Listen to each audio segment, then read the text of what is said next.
Vítám vás u prvního dílu otazníku. Mé jméno je Miloš Krčmařík a budu vás tímto pořadem provázet.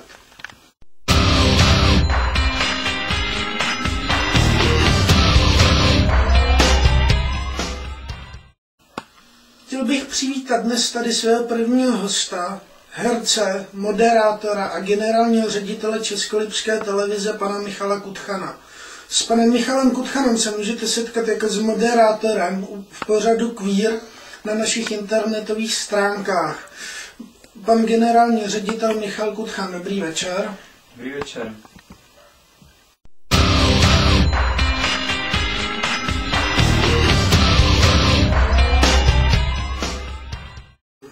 Michale, chtěl bych se tě zeptat, co tě vedlo k tomu, aby si založil svoji vlastní televizi.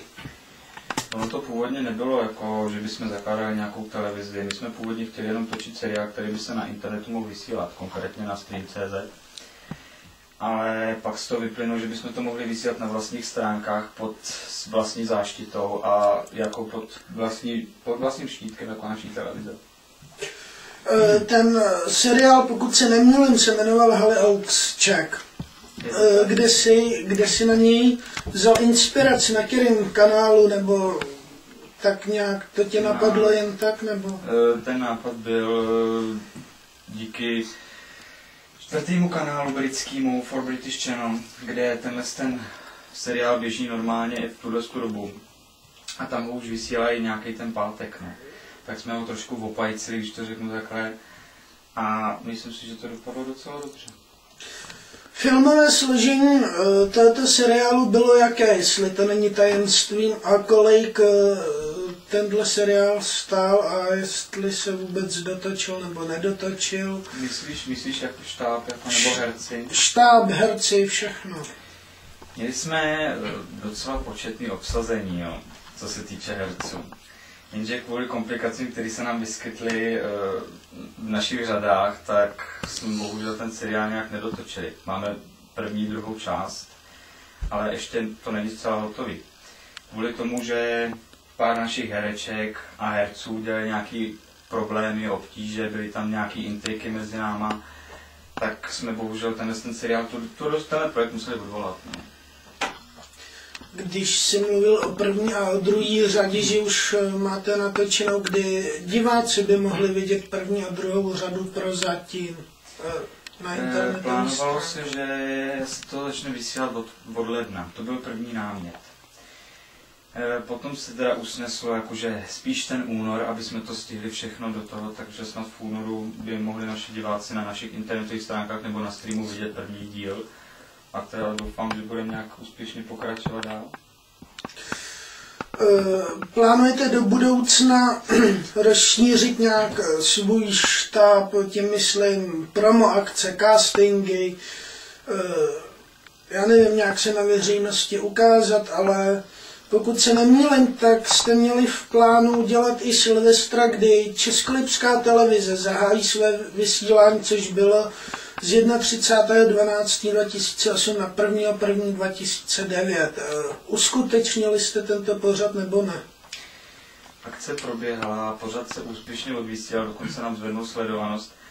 A co se týče těch promo akcí, bude se v nejbližší době pořádat, ten rok proběhne Celotole Tour a také samozřejmě naše první roadshow. Budeme cestovat, plánuje se, že první promo akce se bude konat v Praze.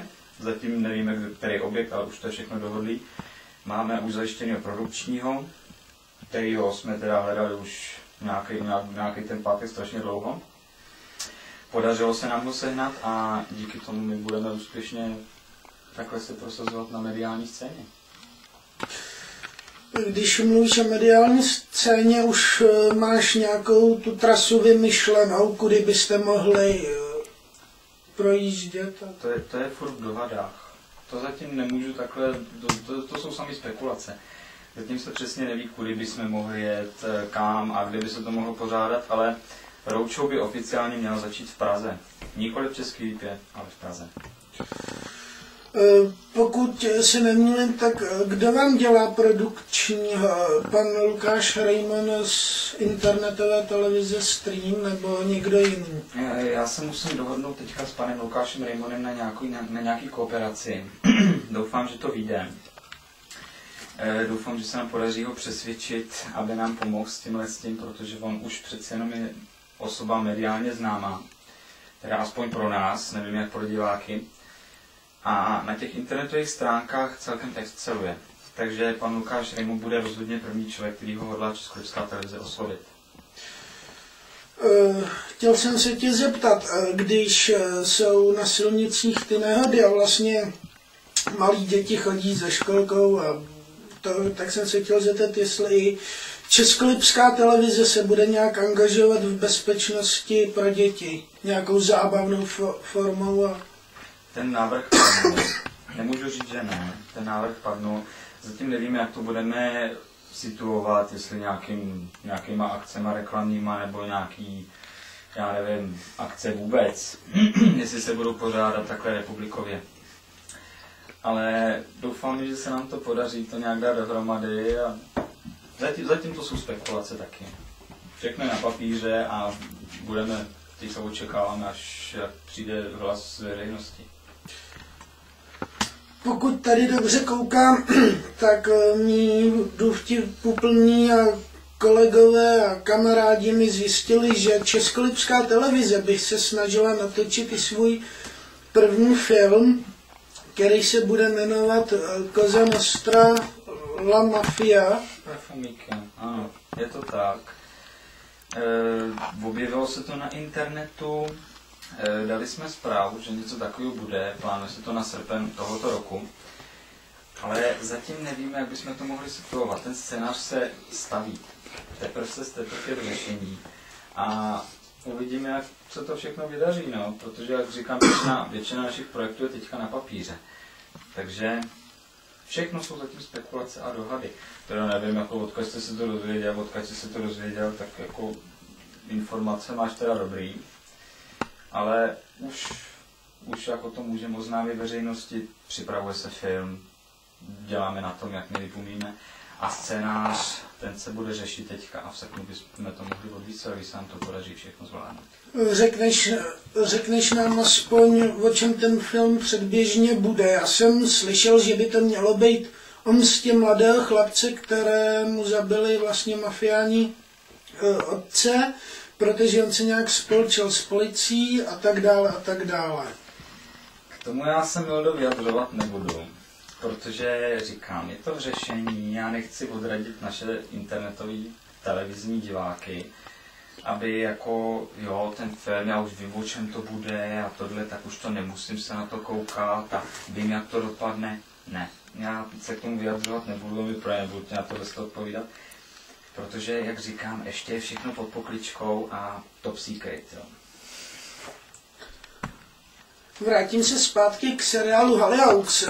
Můžeš nám říct, kolik aspoň jedna ta řada seriálu stála, jestli to není tajností nějakou? První rozpočet za ten měsíc červenec, co jsme začínali, tak jsme tam měli 8,5 tisíce celkem. Byl první rozpočet. A kolik času jste na to vynaložili, protože jak dobře vím, tak ty ještě studuješ v Ústí a chystáš se úspěšně složit maturitu, tak tohle se bude natáčet kdy? Někdy o velkých prázdninách, až bude víc času? No většinou se to začalo o prázdninách, no, věnovali jsme tomu pár měsíců. A seriál, no, uvidíme, bude se dotáčet tyhle ty prázdniny. A já doufám, jako, že se to snad povede všechno, tak jako obsazení nějaký máme, nějaký herci zůstali. No ale tak doufejme, že se to s těma pár hercama, co máme, povede.